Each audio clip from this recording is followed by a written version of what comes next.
Ako po si Karen Davila, isang babae. Babae na pinoprotektahan ng Estado sa pamamagitan ng mga batas.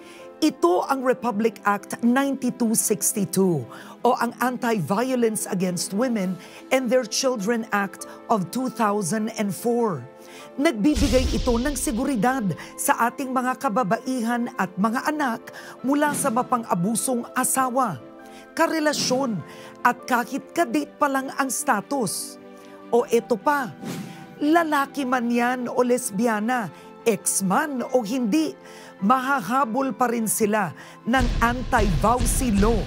Sa paanong paraan sila pwedeng papanagutin ng batas? Una, nakaranas ka ng pisikal na pang-aabuso o ano-ano yun.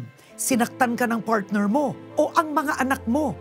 Kahit yung tangka pa lang o tatakutin kang sasaktan, abay, vowsy na yan.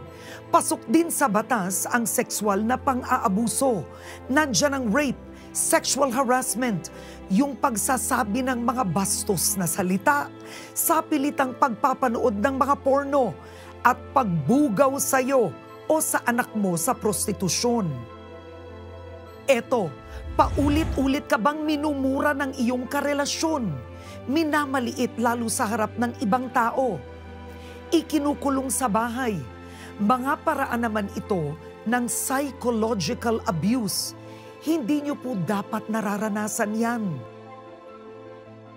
Kahit nga yung pagiging stalker ng iniwan mong asawa, isinasaalang-alang ng batas ang mental na kalusugan nating mga kababaihan. Tiyak sa paksang ito, marami po ang makaka-relate. Pera. Ang paghinto ng suportang pinansyal sa babae at sustento sa kanyang anak ay isang uri po ng economic abuse. Ang pagpigil sa babae na magtrabaho o magnegosyo ay isa ring uri ng economic abuse.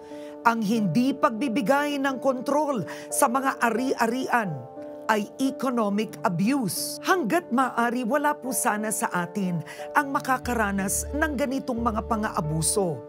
Pero kung sakali man, may mangyari na hindi maganda po sa inyo, ito ang dapat gawin ayon sa batas. Maaring kumuha ng agarang proteksyon para sa sarili at para sa inyong anak upang hindi na lumala ang sitwasyon.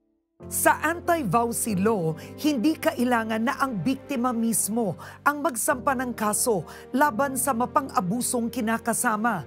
Kahit sino na may alam sa pinagdadaanan ng minaltratong babae at ng kanyang anak ay maaring magreklamo sa ating family court. Dahil itinuturing po na public crime ang mga paglabag sa nasabing batas. Natatakot ka bang isulong ang iyong karapatan kasi nanlaban ka sa kinakasama mo? Nagawa mo na rin ba siyang saktan? Huwag mong sisisihin ang iyong sarili. Ang bayolenteng pagtatanggol sa sarili ay maaring epekto ng tinatawag na battered woman syndrome. Kinikilala ng RA 9262 na maaring self-defense ang nangyari dulot ng trauma na inyong sinapit. Nandiyan na po ang batas. Pero ang nakakalungkot, tila hindi pa rin natatakot ang mga abusado na gumawa ng mali sa ating mga kabaro. Sa taong 2022, mahigit 7,000 kaso ng iba't ibang uri ng karahasan, pangmamaltrato at pangdedehado sa kababaihan ang naitala ng kapulisan dito sa Pilipinas. Paano ba matitigil ito? Suporta, kooperasyon. Kung alam ng babae ang kanyang karapatan, kung may malasakit ang komunidad sa karapatan nating mga kababaihan, sa kapayapaan, katahimikan, kaayusan, kung ginagampanan ng sangay ng gobyerno ang tungkulin para pangalagaan ang karapatan ng kababaihan, at bawat isa sa atin ay kikibo, hindi mananahimik para bigyang boses ang babaeng naaabuso o inaabuso sa kahit anong forma. Ang karahasan ay mawawakasan. Babae, may laban ka. Muli, ako po si Karen Davila.